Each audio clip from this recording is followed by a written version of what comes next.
Greetings everyone, this is Daniel Gregg speaking. It's been a few days since I did a video, and the topic this time is going to be 1 Corinthians 16:2. Sabbath in 1 Corinthians 16:2. Now you may have never heard of this, and that's because in the normal translations the Sabbath doesn't appear in 1 Corinthians 16:2 because the translators took it out. Okay, so let's read the first paragraph here. We, the faithful to Messiah Yeshua, know that every scripture text is inspired by the Almighty and is profitable for us, so we must pay attention to it. But we must be careful to make sure that we are not deceived by the false translations in our English text. I am sure you are already aware of many false interpretations and also false theological paradigms applied to the text by those rejecting the importance of keeping Yeshua's commandments.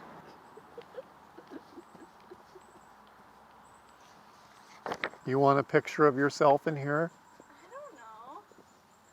I don't know. Okay, well you can come and say hi in front of the camera if you want to. That's a nice dress. This is Kira, my youngest daughter. Say hi, smile. Okay. Alrighty. So where was I? I am sure you are already aware of the many false interpretations and also false theological paradigms applied to the text by those rejecting the importance of keeping Yeshua's commandments, who is himself the true Almighty and the everlasting life, who himself gave us Scripture. Yeshua made an appearance on Mount Sinai when the 70 elders of Israel went up the mountains. The text in Exodus 24 says they saw God, and they ate and they drank in his presence. And he did not lay any hand on the sons of Israel.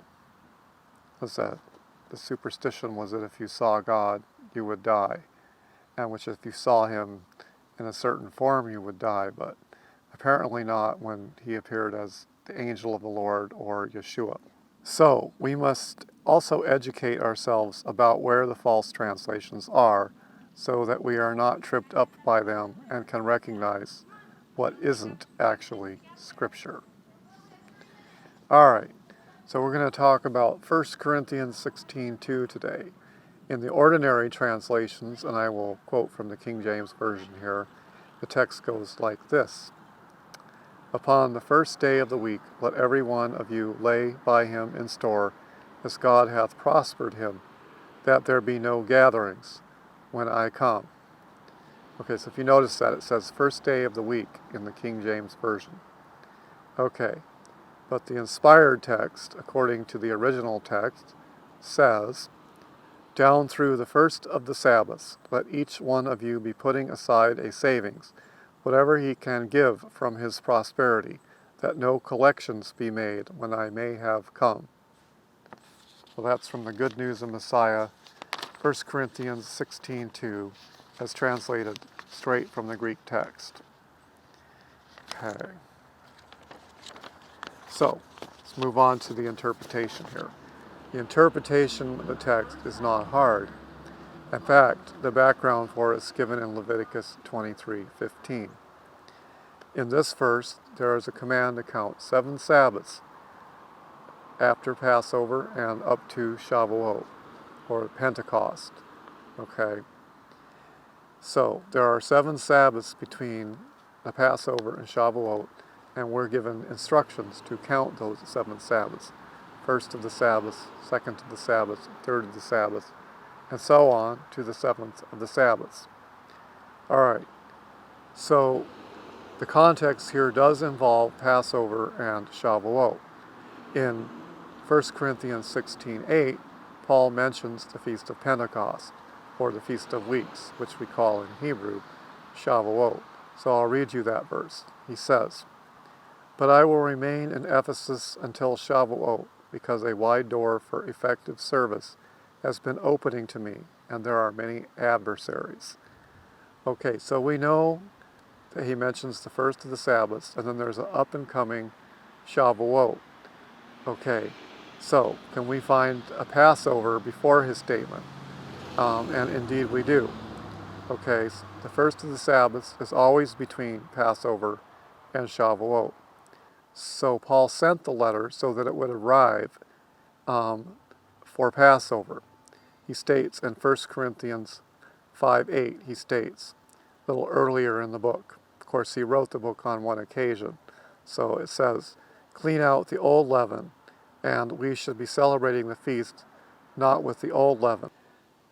He says he wants them to make collections, okay, so he can take it to Jerusalem. He says he will stay in Ephesus for a while and come to them later.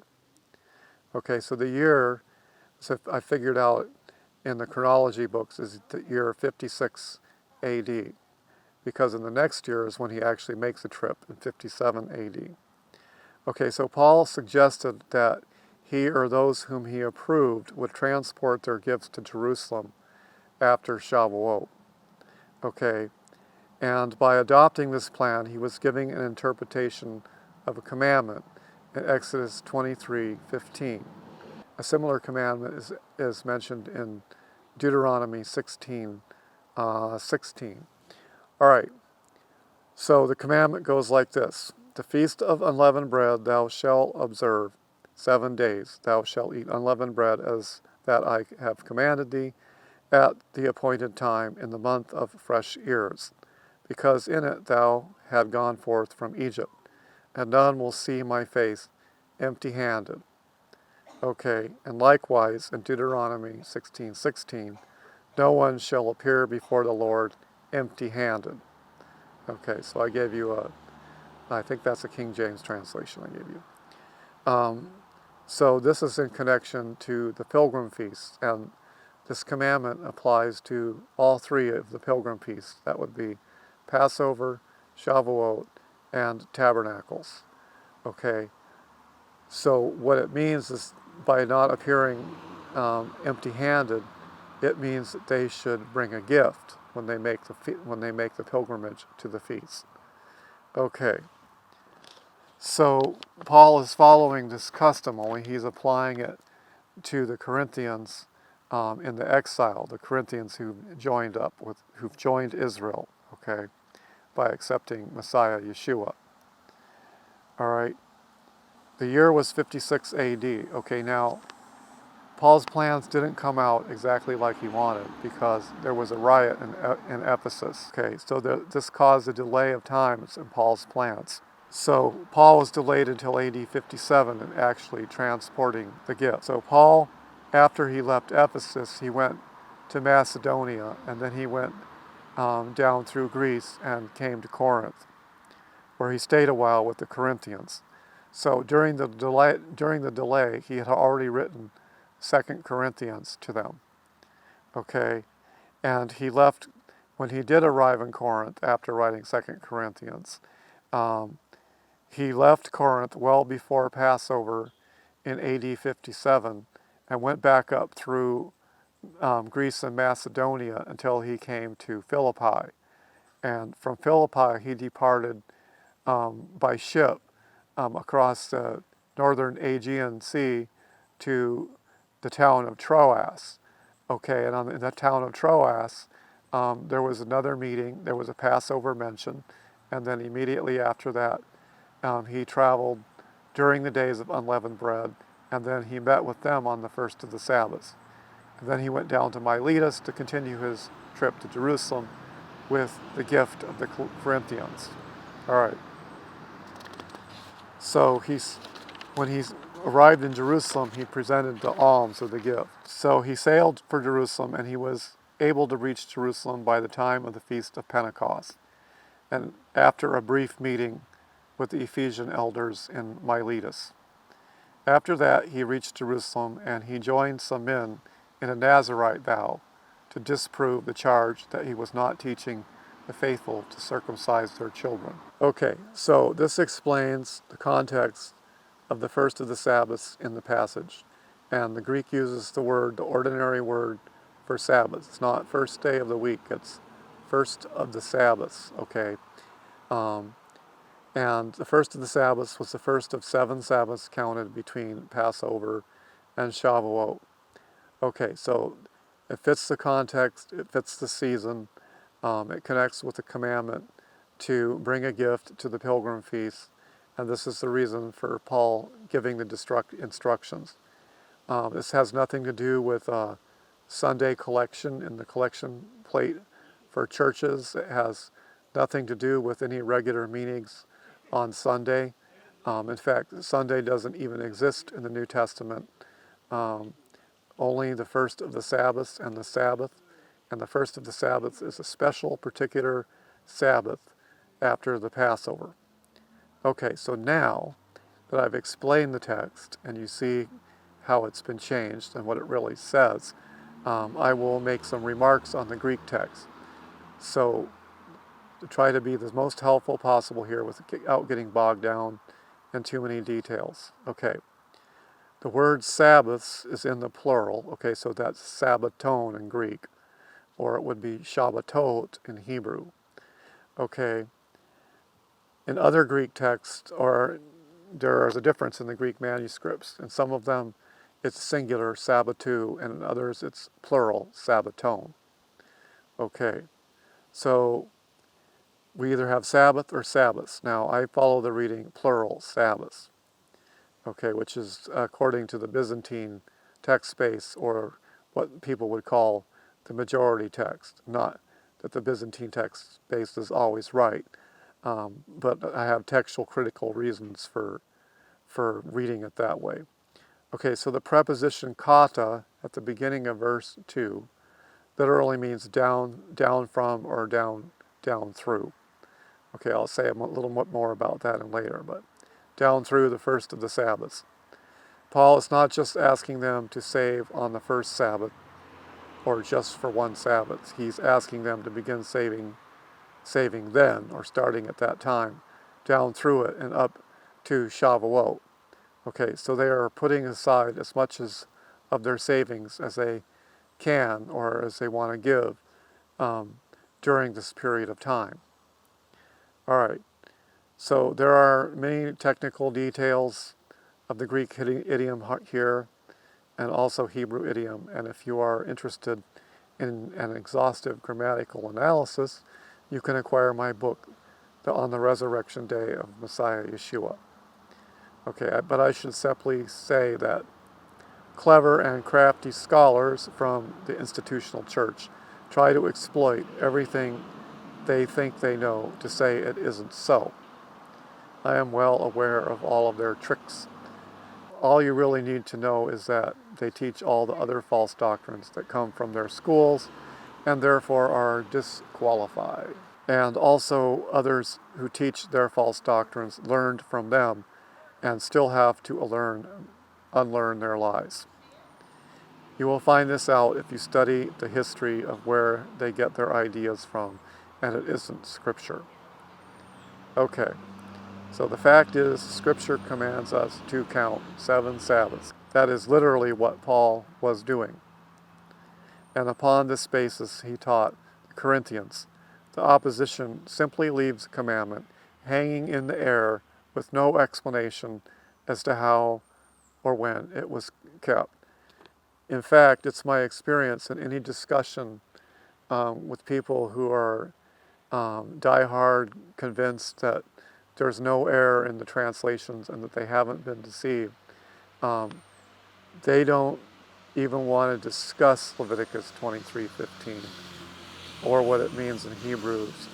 They run away it, they avoid it, they divert the argument, they talk about everything else and every other diversion, but they don't want to talk about that text because it's obvious proof that there was a commandment to count 7 Sabbaths, and if there was a commandment to do it, then the faithful must have been doing it. Okay, and there it is, right in the New Testament, the counting of Sabbaths. All right, so it's plainly obvious. So now for you Greek and Hebrew students out there, I will highlight a few points. The Greek texts vary between reading kata mian sabbaton and kata mian sabbatou. So I mentioned this before. This is a difference between plural Sabbaths and singular Sabbath, which indicates either day of the Sabbath, or if in the singular, or day of the Sabbaths, if in the plural. Either way, the Sabbath is indicated. I prefer the plural reading because it is the same as Matthew 28:1 and Acts 27. Codex Sinaiticus is a century older than Alexandrius and Vaticanus. Okay, so Codex Sinaiticus has the plural reading. Okay, so here I'll put up on the screen an image from this codex, which is labeled Aleph or O1 in the catalogs. And I have 2 lines from Codex Sinaiticus here, screenshotted from the Center for the Study of New Testament Manuscripts. All right, so this, by the way, I'll have to put up a link to this article, but it's in here. So in the image, in the first line here, it says here, let's see, kata. Okay, so ignore the first 2 letters. Okay, kata in big capital Greek letters on the first line, starting after the first 2 letters. Kata mian sabbaton. And the letter that looks like a C is actually the sigma. Then you have the beta, beta, alpha. And then on the second line, you have the ending of sabbaton, which is tone. So that would be tau, omega, and nu. And you can see there the nu is written above the line, okay, between the omega and the epsilon. And that's because the corrector put the nu back in. So the first edition of Codex Sinaiticus, so to speak, read sabbato, mian sabbato, okay, but then the corrector wrote in the word nu at the end of sabbaton. That's the N above the line spliced between the omega and the epsilon of the next word. Without the nu, the word would be in the dative case and be singular, and the text would easily translate one day to the Sabbath. But with the nu properly at the end, it would be a genitive plural case and read one day of the Sabbaths. Okay, so a similarly suspicious reading occurs in Matthew 28:1 in Codex Sinaiticus. And here on the third line down, it says, Eis mian sabbato, okay, eothen Miriam a Magdalene. Okay, so that part I read a little bit off the end of the text there. But on the second line, Eis mian sabbato, again, the nu it's not in this text here, but there is a little corrector's line over the omega at the end of sabbato, and it's written over there in the margin. The noon is written, or the nu is written with, I want to be careful not to say the Hebrew letter here, which is noon, but actually noon and nu are related, the same letter, the N sound. Written over in the margin is that the sabbato should end with nu, so should it be sabbaton, okay, which means of the Sabbaths, okay. But without it, it would seem to be a dative, okay. And it might, why did they do this? Okay. So it's a curious reading. Mark 16:2 also has this funny item. It says sabbato, but in this case, there's just a line over the omega indicating that there's a correction to be put in here, but it's not written in the margin, okay? So these are suspicious texts, okay? So, however, observe that the scribe, number 1, wrote sabbato, but a corrector scribe indicated in the margin that nu should be read on the end of sabbaton. The nu is not missing in Luke 24:1, John 21, John 20:19, or Acts 27. So I inspected Codex Sinaiticus to see if the noon was there without the help of a corrector, and yes, it's there in the first edition.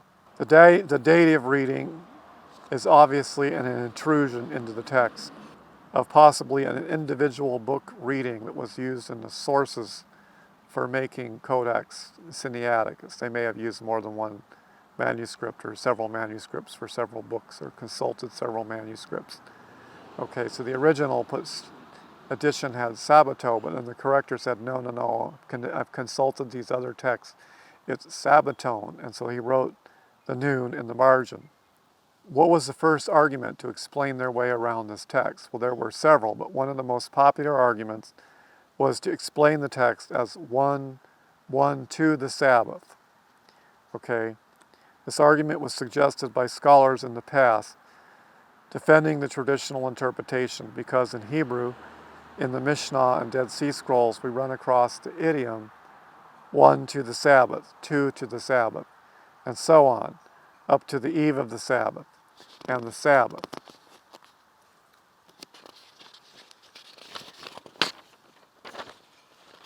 Okay, so most importantly, in this idiom, there is no sixth to the Sabbath. Okay, proving conclusively that Sabbath never had the meaning of the word week in the idiom. Rather, the idiom also goes the eve of the Sabbath. The eve of the Sabbath. So without the dative case, the scholars now argue that it means first day of the week, having changed their argument from an earlier argument, one to the Sabbath. The claim that the word Sabbath means week does not correspond to the Hebrew idiom, for which the whole point was to count days to the Sabbath. Okay, so some novices are tripped up by the fact that the Greek word in mion in Greek for one is a cardinal number and not the ordinal number first. So literally, one of the Sabbaths. This is due to the fact that in Hebrew, the cardinal number one will often be used to mean the number one item in a series. And this is in fact seen in Genesis 1:5. Okay, where the first day is called day one, or Yom Echad in Hebrew. Okay, it's a cardinal number that's being used there, whereas ordinal numbers are used for the rest of the day, the second day, the third day, the fourth day, and so on. Okay, so the novice gets tripped up by this literalism, and then they take one of the Sabbaths in an indefinite sense. That's not correct. Okay, the indefinite sense of one does indeed occur in Greek. For example, one of the days of the Son of Man, so that would be indefinite, one of the days of the Son of Man, but the idiom of our first of the Sabbath sometimes occurs with a definite article, so really it means the number one of the Sabbaths, or the one in order, the one coming in the number one place. Okay, so this is how it was understood. Okay, so also novices are tripped up by the word day, which you may have seen in some translations is in italics. Okay, and have argued, well, that day is somehow illegitimate, but that's not the case. Okay, the Greek word one is inflected in the feminine gender, and the ordinary phrase for Sabbath in Greek is day of the Sabbaths, in which day is present and the feminine in gender. So the ordinary phrase, Hebrew, it's having a Hebrew source, Yom HaShabbat. Okay, only the Hebrew pluralized it and said, Hemeraton, Sabbaton. Okay, so they calqued the phrase from the Hebrew, but they pluralized the word Sabbath, so it's day of the Sabbath. So really our phrase is just day of the Sabbaths with the word first attached to it, and then the word day is dropped because it's redundant, because the Sabbath day is already a day that you can say first of the Sabbaths, okay, or first day of the Sabbath. Okay. So this is explained at length in the Resurrection Day book. Okay, all right, I already read that. Okay. So I have seen both of these errors, namely making too much of the cardinal number and making ado about the missing word day that shouldn't be made. I've seen both these errors trip up the well-meaning faithful in Yeshua, whose hearts are in the right place, and they have noted the Sabbath is meant, but they just don't have all the facts. Okay. That's not to say you can't say as much for those who don't follow Yeshua's commandments, because even if you do give them all the facts, they still won't listen to you. Okay, so please don't fall for this. It just makes you an easy target for the upper crust of institutional scholars to come back with a believable rebuttal. At least one that their side will take comfort in knowing about, even if they're contradicted in many other ways. All right, so do not expect arguments to sway them even if you give them the right answers. Okay, as I was saying, don't expect them to respond to the evidence. I mean, hopefully they would, but the reason I'm doing this presentation is for the faithful in Yeshua, to better educate you on how to respond to people and how to know for yourself what the foundation of the truth is and where to spot the incorrect translation. All right. Okay, for the faithful who hold to his testimony and keep his commandments. As for the opposition, you must realize that the opposition is not so much an individual rebellion or sin as it is a collective sin based on their tradition.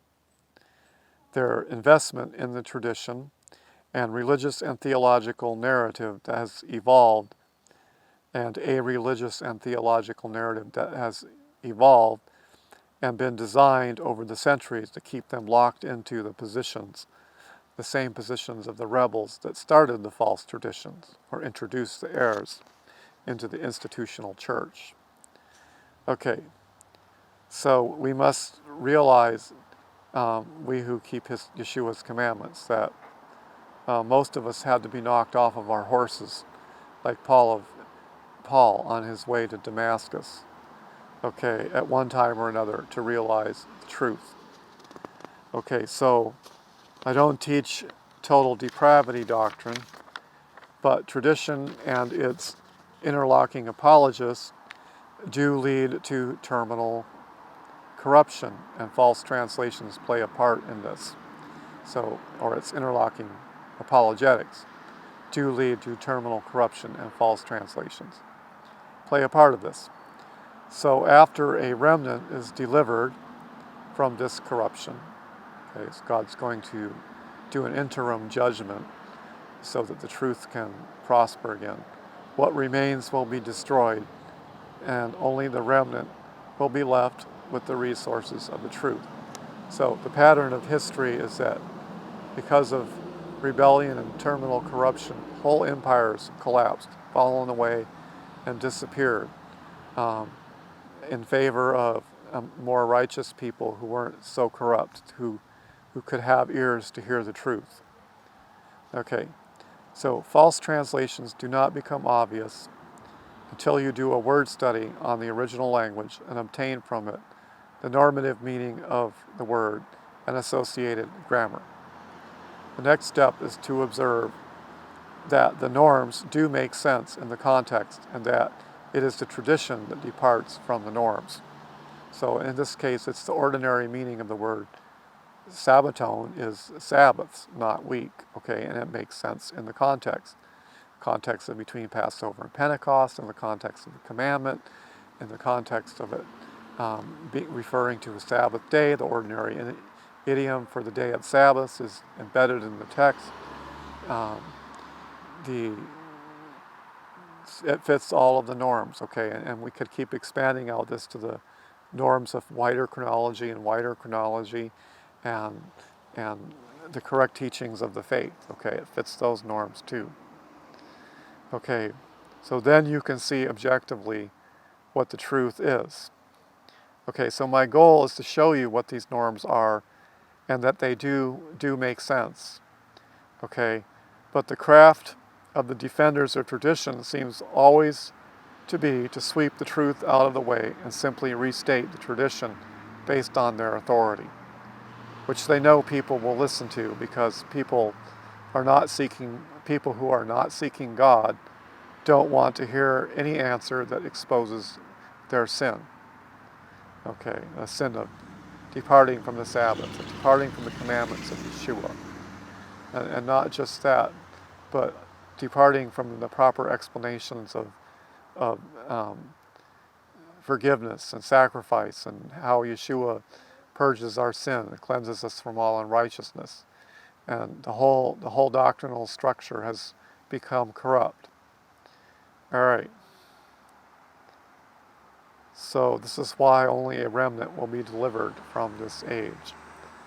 Okay, so in the paper, and I'm not going to put this up on the screen, I've listed some usages of the word kata in the Good News of Messiah. For instance, in Acts 24:12, here's a usage of kata. And neither in the temple nor in the congregations nor besides down through the city itself did they find me carrying on a discussion with anyone or causing a riot. So down through the city itself. Okay, that would be a rendering of kata. Okay, which literally means down in Greek. Okay, so also I put, and I don't think I'll put these up on the screens, but they are in the paper, kata in the Liddell, Scott, and Jones lexicon. Definition A, downwards, with the genitive downwards, with the accusative of motion downwards. Okay, so the extension of kata to time is in the sense that time flows down from a point or toward the future. Okay, so that's the sense we're using kata here. All right, so that's the truth about 1 Corinthians 16:2. It says down through the first of the Sabbaths, the Corinthians should take up a collection so they could be ready to be taken to Jerusalem to fulfill the commandment to send by proxy a gift to Jerusalem so that proxy can appear before them, not empty-handed, but with a gift at the temple for the people of Israel. Okay, and this clearly shows that Paul still held the Levitical service and the priesthood in high honor, and he wanted, not only just for the sake of Israel, but for the sake of the Corinthians, to realize this. All right, so thank you for listening. Dan Gregg, over and out.